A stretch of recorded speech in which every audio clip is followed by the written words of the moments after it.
When you really consider it, it's just kind of strange how much there is controversy around Call of Duty every single year. It constantly gets called lazy or a cash grab or the worst game franchise, but at the same time, despite the enormous amounts of hate it gets, it also generates billions and billions of dollars. So I've always been curious about how Call of Duty manages to keep cranking out games that a lot of times do feel incredibly similar, but stay so popular.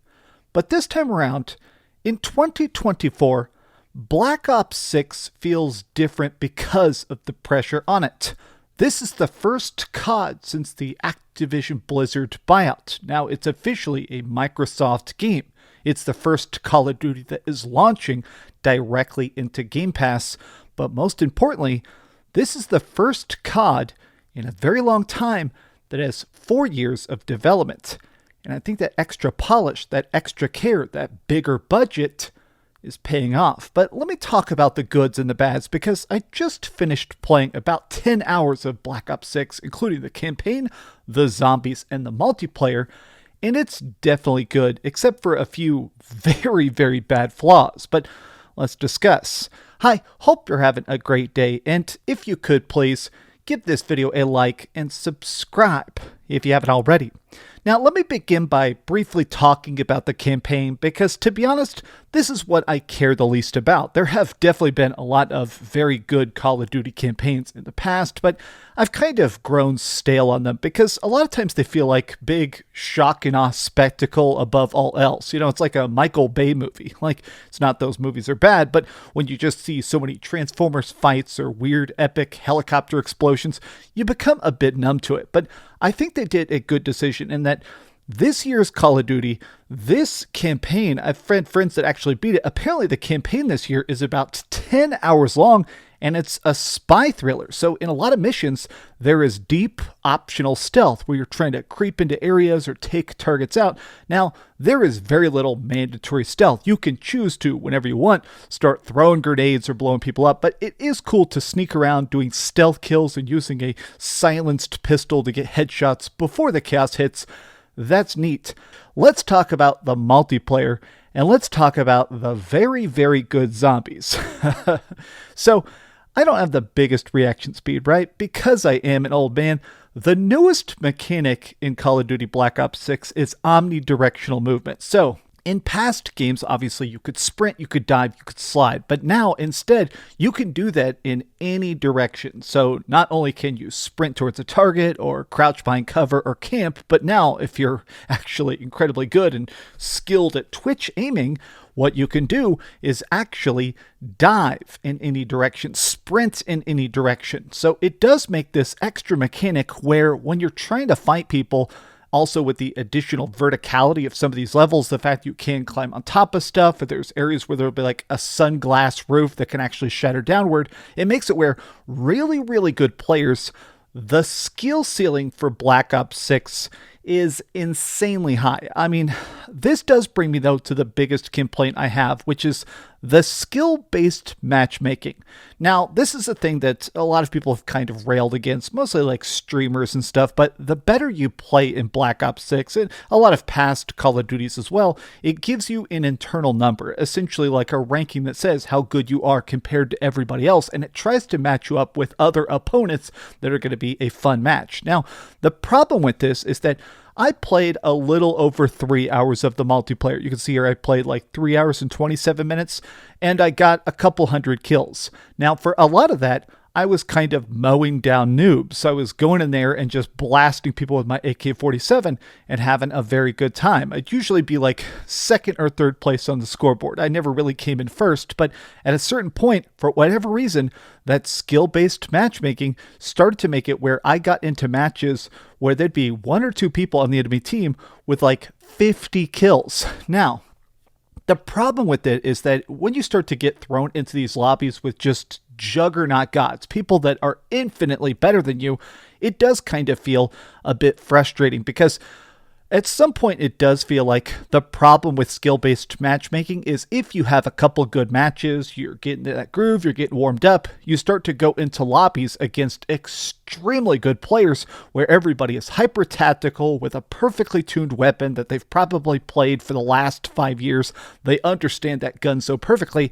It just becomes a bit frustrating that skill-based matchmaking, the developers over at Activision have said it makes the game more fun, they have player data that says people enjoy it more, but I still think that skill-based matchmaking, it feels like it's a bit overtuned, where when you do good, it almost feels like it tries to punish you, and that's not super fun. Maybe it'll balance out once the player pool fills up more. Obviously, this is day 1 of the game, or I guess technically day 2 if you use the New Zealand trick, but you know, with that fresh player pool, some people feel infinitely better than other people, but let me talk about the weapon customization and the time to kill. So with Black Ops 6, it does feel like there is an ability to take extra damage than some CODs, or even some other first-person shooters. A thing that does kind of frustrate me at times in other first-person shooters is when the time to kill is super, super short, because then it just becomes a competition to who has the best reaction speed, whether it is like Valorant or Counter-Strike, those games that where you literally get hit by 2 bullets and you're insta-dead. That's cool to watch, but it's not very fun for me to play. I like the fact that if I'm getting hit, if I'm properly ready for it, I can sometimes actually turn and get a headshot from the person that is already hitting me, and that it feels good to kill somebody that has gotten the drop on you. I think the time to kill in this is absolutely brilliant, but that does also bring me to the upgrade system. So while you're playing Call of Duty, of course you're getting tons of experience points. They have all sorts of different game modes where you're trying to plant bombs, capture points, or just straight up murder everybody. My favorite is Team Deathmatch and Kill Confirmed, matches where you're just going in there and trying to slaughter the lobby. Whether it's free-for-all or teams, I love Deathmatch. But in this game, it's cool that as you begin to level up, you unlock custom loadouts, you unlock extra weapons, and as I tinkered with different stuff like the M4 or the previously mentioned AK-47, I still really like how the gunsmith system works. So essentially, as you get better, as you level up, you can get your gun, take it to the gunsmith, and equip 5 of a possible 9 slots. So you could do stuff like an extended clip, so your reloads are less often. You can put a butt on the gun itself so you can actually aim down sights quicker, put on a big scope so you can see further away. Now, I like the fact that when you're customizing your gun, I like the stats on it. Now, other Call of Duties has done this as well, but I do like the fact that it kind of shows you what your gun can do before you've even actually used it. That's so cool to actually kind of experiment mentally before you even go there. You can also go to the freaking firing range and kind of test guns out.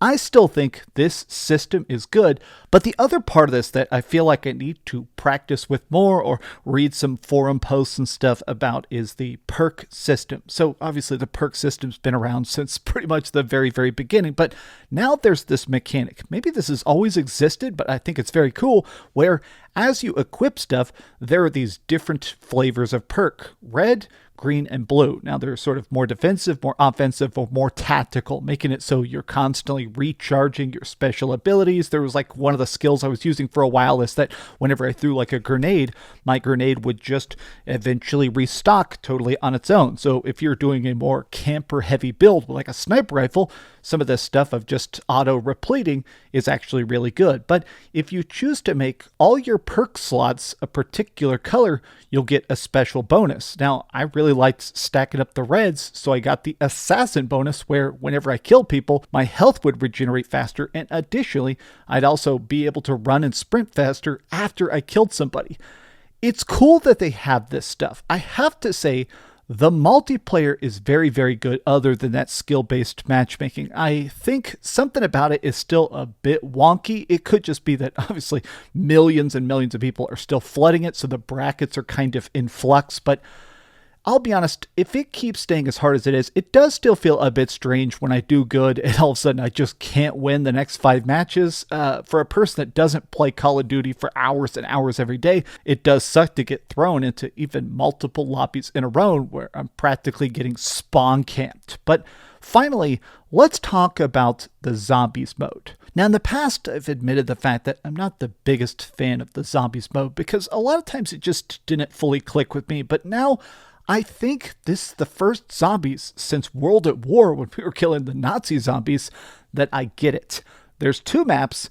One's like a prison where you're trying to boot up all sorts of power grid stuff and open up doors and stuff like that. And the other one is like this blown out central town hub. Now, I have to say, both of these, after having played about 3 hours of both of them, or like about an hour and a half on each of them, these are really, really good maps.